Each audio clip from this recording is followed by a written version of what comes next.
พระไตรปิฎกเล่มที่14อุปนิปันธมัชฌิมานิกายข้อที่504 505 506หน้าที่258ไปหาเบิ่งกับพ่อพระเจ้าว่าย่ามคนสิตายนั่นเรื่องพระบาลกรรมโหดไปพญานายนิรยาบาลกรรมไปเสือไปตกนรกก็ไปฟ้อง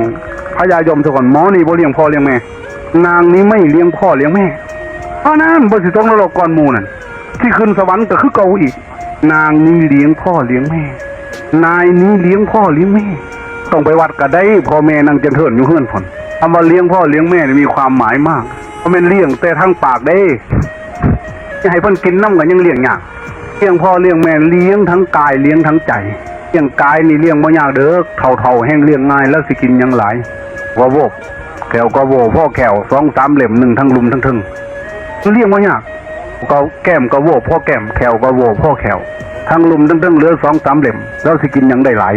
จากกล้วยสุกกับหมักแตงโมคุณเนื้อละหมักแห้งนั่นแหละแนวสิเราบ่ได้ยากเลี้ยงทางกายแต่เลี้ยงทางใจยากกว่ากายเอายังไปให้เรากินว้าวม้วนเห็ดน้ำงามๆแม่เอ้ยพอเอ้ยย่ำห่อนอาบน้ำบ่พอเย็นบ่มีคอยอาบให้เจ้าอาบให้คอยหลายหมื่นขันเย็นห่อตับลูกอาบให้อันนี้พ่อหาแลนฮอตผู้นั้นผู้นี้จะเขาห่อนบ่ห่อนดีดียอดรักทูลหัวพวายเรียกว่าตั้งไว้ทั้งหัวเถอะพอน้ำกันนั่นจะแม่นเบาดีย่ำหนาวว่าสั่นไก่ตีฮอนยุ่นต้มน้ำห่อนน้ำอุ่นใส่ผ่าซุปนาสีให้มันย่านไก่ตีหนาวตายแม่ก็พอสั่นงอดดูบ่เคยคือว่าจะต้มน้ำห่อนใส่น้ำเย็นอุ่นๆให้เราอาบก็คือน้องพระบาลน้องมาพ่อมาเห็นว้าวมวนน้ำพอน้ำแม่ให้เราอิ่มใจ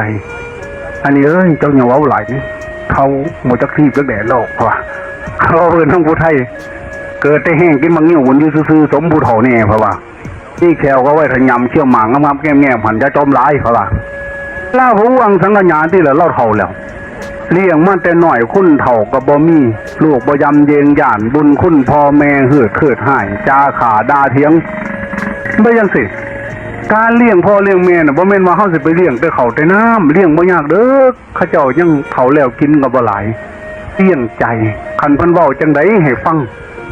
ยาสูกระโชกห่างนี่ตีหมูซ่าตีหมาเสียขันพ่อแม่จมมาได้ยางไปใกล้คูเตะปังลงตารางผลจังมันกีดอีหยังเพิ่นเต่าเว้าบ่ม่วนพ่อแม่สั่งสอนดีๆให้อยู่สมเฒ่าเนี่ยลังคนโอ้ยจะเป็นนั่นตายเนาะบ่ให้พ่อให้แม่ลังคนหันหน้าเข้าฟ้าเสร็จน้ำตาพญากำพญาเวงเอ้ยว่าเอาผู้ขาไปเถินจะเป็นนั่นตายจะเป็นลูกเขาสั่งตัวตะลึงที่เท่านี่เล่าว่าเล่าลำพึงลำพันไปปานเราเคยเห็นหมาตัวตะลึงผู้ใดได้ว่าให้พ่อให้แม่ได้ห้องได้ไห้เตรียมตัวตกนรกให้ดีๆบาดนี่เปิดประตูถาเอาลาบอยู่ไม่ได้เลี้ยงใจเพิ่นแล้วยังบอกพ่อไปเผาใจพ่อแม่เอาคำพูดคำจาที่ไม่ดีไม่งามเจ้าสิขาซิบสิขาเอาแกนขยุ่งตีลูกเอ้ยอย่าเสือเอาว่าจาว่าจีมาต่อยตีต่างขอดอย่าเสือเอาหัวใจตีสิเนาในนุ่มเนื้อพ่อแม่บอกจังหนึ่งตัวไปเฮ็ดจังหนึ่งเพิ่นบอกจังหนึ่งตัวไปเฮ็ดจังหนึ่ง